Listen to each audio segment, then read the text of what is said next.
बिस्मिल्लाहिर्रहमानिर्रहीम। अस्सलाम वालेकुम डियर ऑल स्टूडेंट्स, मैं ज़ाकिरुल्लाह।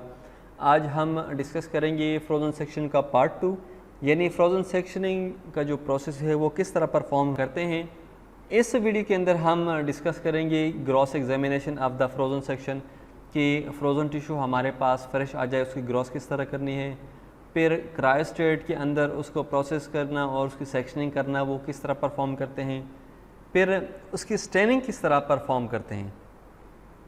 Gross examination of the tissue before sectioning, जो cutting surface of the tissue है वो स्मूथ होना चाहिए, ठीक है।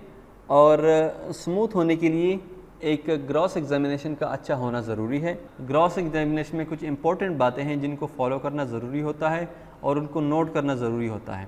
सबसे पहले है कि सैंपल को आइडेंटिफाई करना, identify the tissue sample of the patient, कि कौन से साइड से या किस टाइप का सैंपल है। दूसरा, सैंपल के साथ जो क्लिनिकल इन्फॉर्मेशन है वो आपको डिफरेंशियल डायग्नोसिस यानी डिफरेंट डिजीज़ के अंदर जो हिस्टोलॉजी की अपीयरेंस होती है, माइक्रोस्कोपिक एग्जामिनेशन में उसका अपीयरेंस होता है, तो वो क्लिनिकल इन्फॉर्मेशन आपको डिफरेंशियल डायग्नोसिस में बहुत हेल्प करता है। तीसरा, टिश्यू का अपीयरेंस यानी उसका कलर, उसका टेक्सचर स्मूथ है, रफ है, बल्जी है, इसके अलावा नोड्यूल कोई दाने वगैरह है या कोई सुचर वगैरह, कोई ऐसा स्ट्रक्चर तो नहीं है, कोई हार्ड स्ट्रक्चर तो उसके अंदर नहीं है।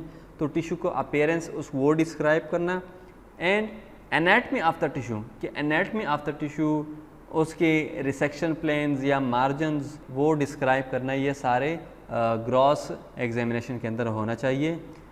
Colour of the resection plane या मार्जिन्स वो भी करना चाहिए कि जब हम रिसेक्शन प्लेन या मार्जिन्स वो आइडेंटिफाई करें तो उसको कलर भी करना चाहिए ताकि बाद में जो है वो आसानी हो, ठीक है। अच्छा, gross examination, routine gross examination की वीडियो जो है मैं पहले बना चुका हूँ, डिस्क्रिप्शन में उसका लिंक मैं दे देता हूँ। Section cutting of the specimen वो किस तरह परफॉर्म करते हैं। फ्रोज़न सेक्शन में वो फ्रेश होना चाहिए, अनफिक्स, किसी भी फिक्सेटिव के अंदर वो नहीं होना चाहिए।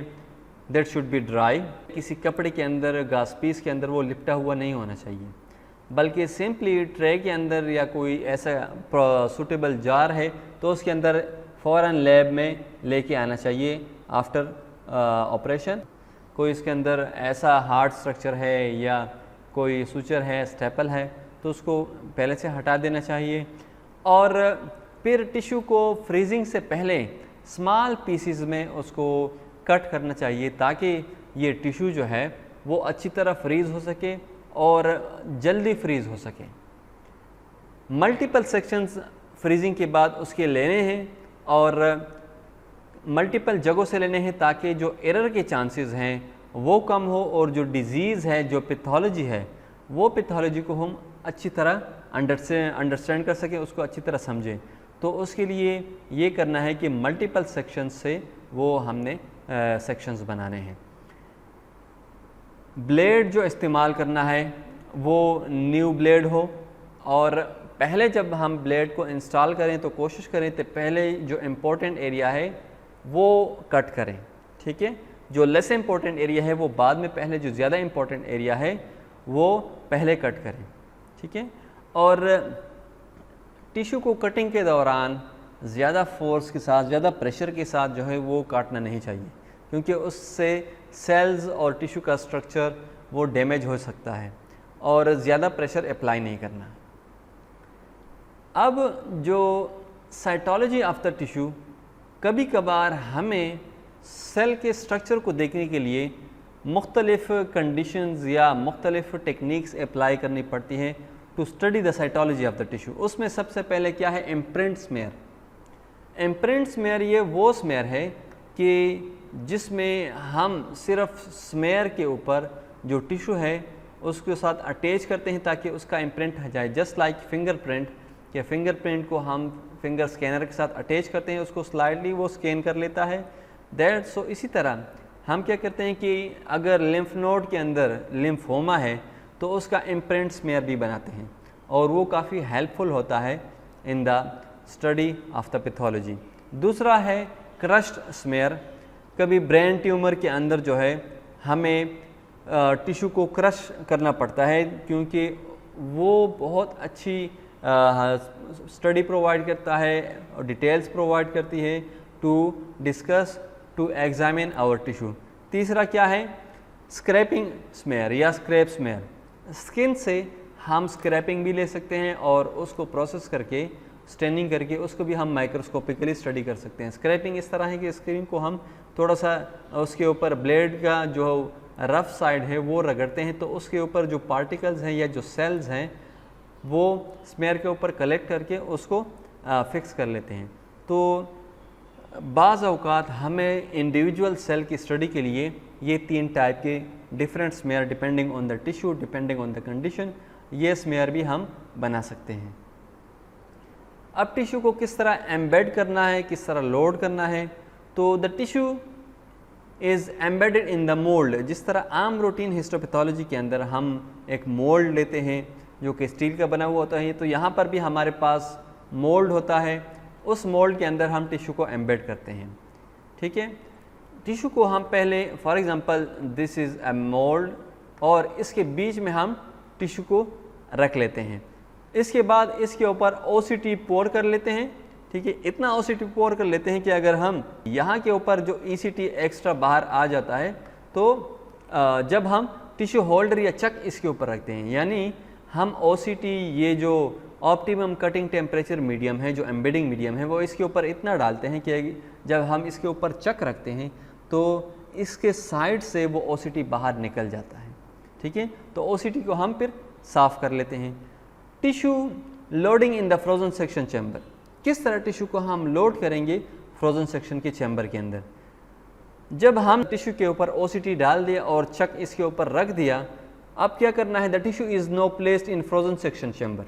फ्रोजन सेक्शन चैम्बर के अंदर जो टिश्यू के लिए अलग लोकेशन है वहाँ पर उसको रखेंगे और cold spray can be use to make the process faster. इसके ऊपर हम कोल्ड स्प्रे भी करते हैं ताकि प्रोसेस जो है वो थोड़ा फास्टर हो जाए और टिश्यू जल्दी फ्रीज हो जाए।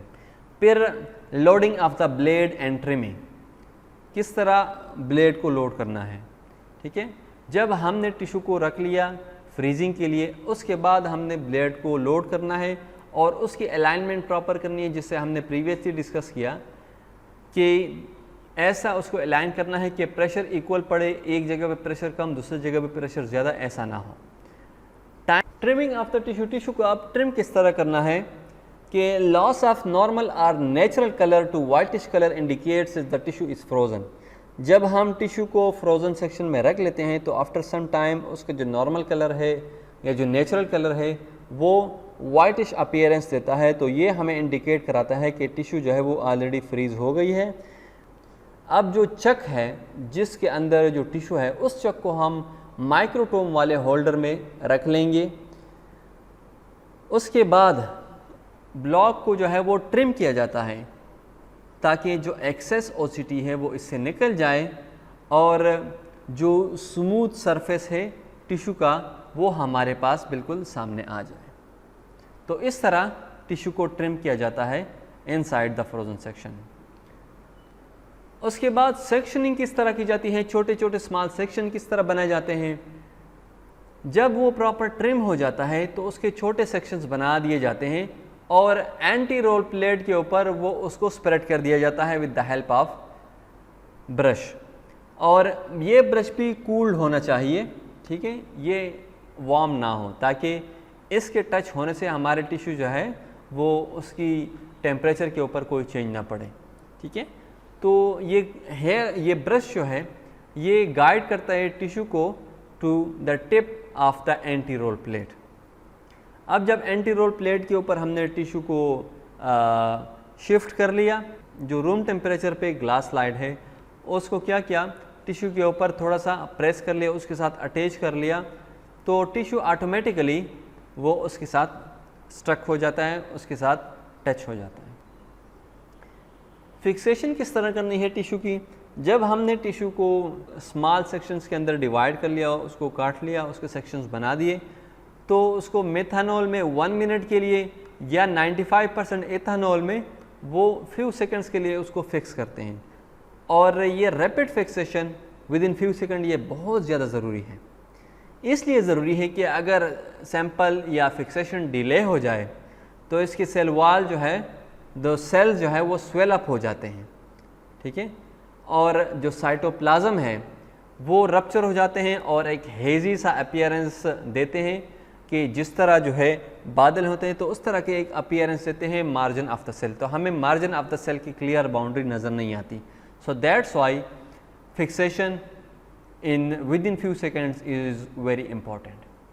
ये हमारे पास इस पिक्चर के अंदर हम देख सकते हैं एक रास्टर्ड की प्रोसेसिंग है। ये हमारे पास राउंड चक है, इसके ऊपर टिश्यू रख दिया, टिश्यू के ऊपर ये OCT है। अब ये OCT यहाँ पर हमने बिल्कुल ओवरफ्लो कर दिया।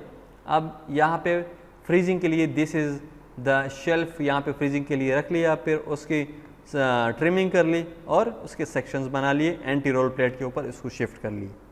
दो तरह की स्टेनिंग कर सकते हैं, एक हेमाटोक्सिलिन एंड एओसिन। सबसे पहले टैप वाटर के अंदर जो स्लाइड है उसको रिंस कर लिया और हेमाटोक्सिलिन 1 मिनट के लिए उसके ऊपर डाल दिया, या इसको हेमाटोक्सिलिन में डिप कर लिया, ठीक है, 1 मिनट के लिए।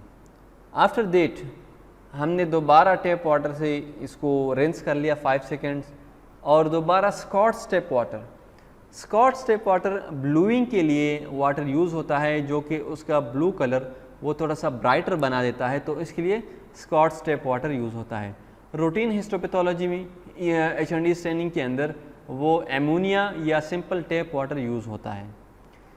इसके बाद 20 सेकेंड्स के लिए हम एओसिन में उसको डिप कर लेते हैं, वाटर से दोबारा रिंस करते हैं और 95% इथेनॉल 10 सेकेंड्स के लिए हम उसको क्या करते हैं, डिहाइड्रेशन उसकी कर लेते हैं कि जो इसके अंदर अगर वाटर है थोड़ा सा वो रिमूव हो जाए।